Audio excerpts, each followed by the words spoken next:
Hello, John Talley here with Partzilla.com. Today I'm going to show you how to rebuild the rear master cylinder on our 2008 Honda CBR600 RR. Starts by just draining out the brake fluid. So let me go grab a couple of tools and let's get started.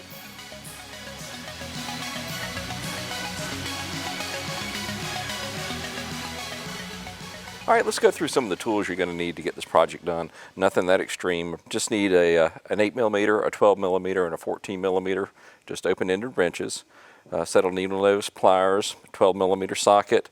It looks like a 5mm Allen. A 90-degree screwdriver makes life a lot easier. Regular screwdriver, pick tool.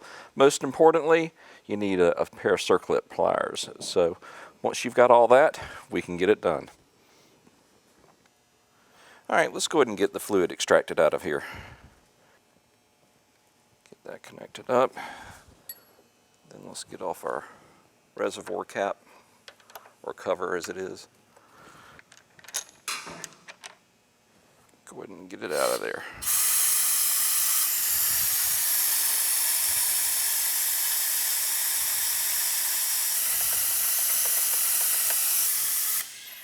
All right, that should get it. You're going to need to get out of the way first. Very small cotter pin on the back side. Break this loose. Alright, next let's go ahead and take off the main line going to the caliper. Careful not to lose your crush washers. Next, we'll take these off,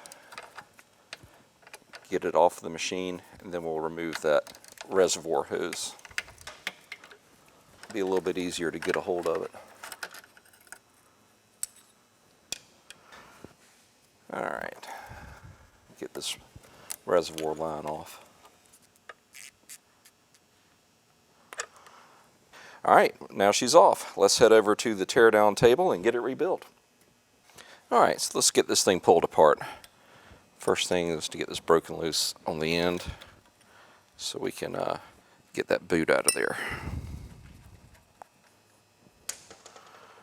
Alright, let's get the boot out. Alright, now tucked up in there is a circlip. Looks just like this one. What you're going to want to do is reach up in there, grab it like this, and then compress it. And when you do that, you should be able to shimmy it out of that bore.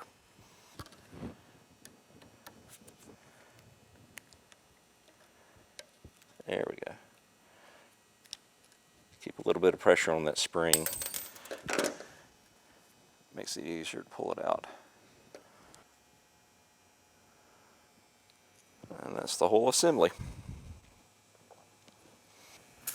Alright, let's go ahead and get that sprayed out and cleaned out.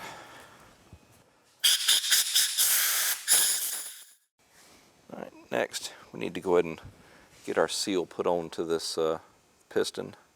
Yeah, these things can be very tricky to get on there. You want to make sure that it gets on there flat. It doesn't have a folded edge or anything like that. So it takes a little bit of manipulation / patience. There it goes. Alright, now she's on there right.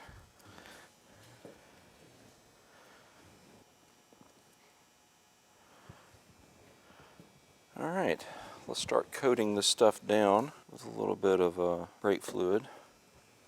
See if we can get her put back together.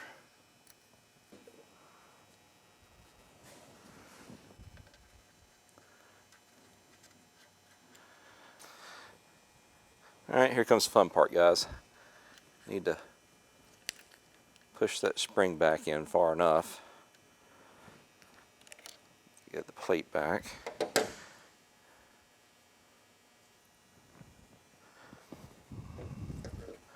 Alright, what we're going to do is just walk this back until we get it to pop in that groove.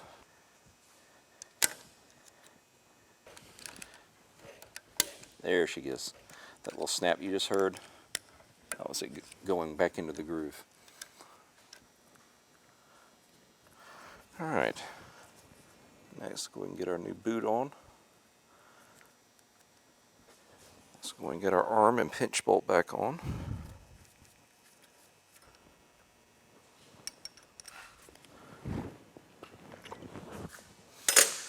Alright, let's go get it back on the machine. All right, assembly is just the reverse of what we did earlier. So let's go ahead and get this hose reconnected. Get that clamp slid back down into place.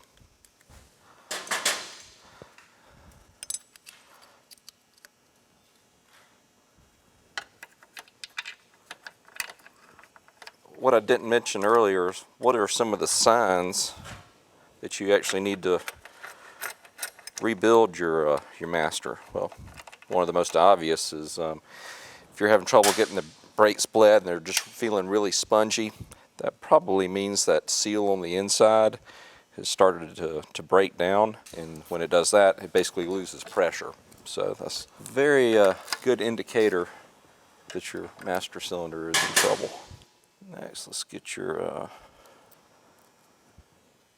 main line high pressure going back to the caliper, put it back on.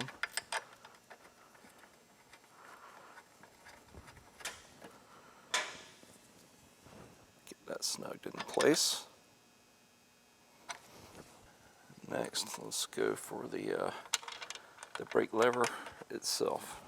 All right, remember your washers, they actually go on either side of this piece right here.